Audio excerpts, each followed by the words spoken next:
Magandang hapon. Narito na yung update sa minomonitor nating si Bagyong Marce.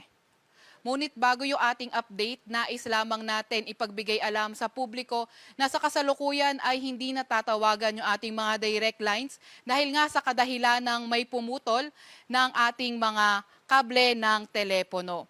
Tayo ay nakipag-ugnayan na nga sa ating telephone provider para sa lalong madaling panahon ay maibalik yung ating telephone connection.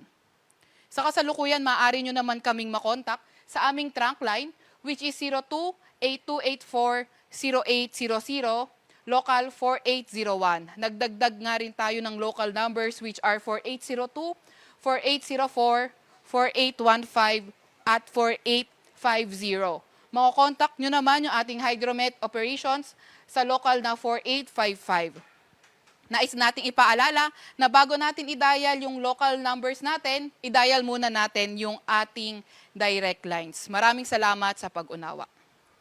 Narito naman yung latest satellite image natin. Ito ngang si Typhoon Marce ay bahagyang lumakas sa karagatang silangan netong Isabela. Kanina alas 4 ng hapon, ito ay nasa layong 480 kilometers silangan ng Esiague, Isabela. Nagtataglay ng lakas na hangin na 130 kilometers malapit sa sentro at bugso na abot sa 160 kilometers per hour. Kumikilo sa direksyong Hilagang Kanluran sa bilis na 25 kilometers per hour. Para naman sa lagay ng panahon, nasa natin sa may Cagayan Valley, Aurora, Quezon at Bicol Region. Magdadala nga itong si Typhoon Marce ng mga maulap na kalangitan at mga kalat-kalat na pag-ulan, pagkidlat at pagkulog. Sa Mindanao naman, inaasahan rin natin na magiging maulan, dulot naman ito ni Typhoon Marce. Sa Metro Manila at nalalabing bahagi ng ating bansa, asahan natin partly cloudy to cloudy skies at may mga tsansa nga ng mga localized thunderstorms. Ito naman yung inaasahan nating track o yung pagkilos nga nitong si Marce. Ngayon hanggang bukas, posible nga nitong tahakin yung direksyong west, northwest, bago bumagal at tahakin ang direksyong kanluran sa karagatan silangan ng extreme northern Luzon. Possible ito maglandfall o lumapit sa Babuyan Islands, pati na rin sa northern portion ng mainland Cagayan Thursday afternoon or evening.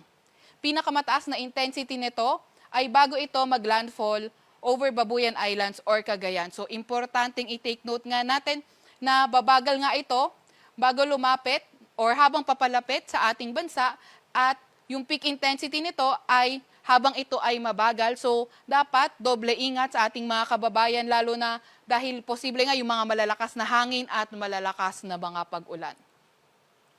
Posible na nga lumabas ng ating Philippine Area of Responsibility itong si Marce Friday afternoon or evening at inaasahan ngang posible pang patuloy na lumakas itong si Bagyong Marce. Dahil nga rin kay Marce nakataas ang signal number 1 sa may Batanes, Cagayan kabilang na ang Babuyan Islands, sa may Isabela, Ilocos Norte, Ilocos Sur, sa may Apayao, sa may Abra, Kalinga, Mountain Province, northern portion ng Benguet, at Nueva Vizcaya, Quirino at northern portion ng Aurora. Sa malalakas na hangin naman ngayong araw, asahan natin sa Ilocos Sur, Aurora, Quezon at Camarines Norte at bukas sa may Ilocos Region, Quezon, Camarines Norte, Camarines Sur, pati na rin nga sa may Catanduanes. Sa malalakas na mga pag-ulan, inaasahan nga natin today afternoon to tomorrow afternoon, moderate to heavy rain, so 50 to 100 rains, 100 millimeters of rain sa may Cagayan. And by tomorrow afternoon until Thursday afternoon, moderate to heavy sa may Batanes, Cagayan at Apayao. Thursday afternoon until Friday afternoon, intense to torrential rain sa may Cagayan, heavy to intense sa Apayao, Ilocos Norte, Batanes, at moderate to heavy rains naman sa Isabela, Abra, Ilocos Sur, Kalinga at sa may Mountain Province. Meron din tayong nakataas na gale warning sa Batanes, Cagayan kabilang ng Babuyan Islands sa may Isabela, Ilocos Norte, Ilocos Sur at ilang parte ng Aurora which are Disalag, Kasiguran at Dilangunan. Kaya kung maaari ay huwag muna tayong pumalaot sa areas na yan dahil magiging maalon hanggang sa napakaalon ng karagatan. At yan nga muna ang latest kay Bagyong Marce. Veronica C. Torres, nag-ulat.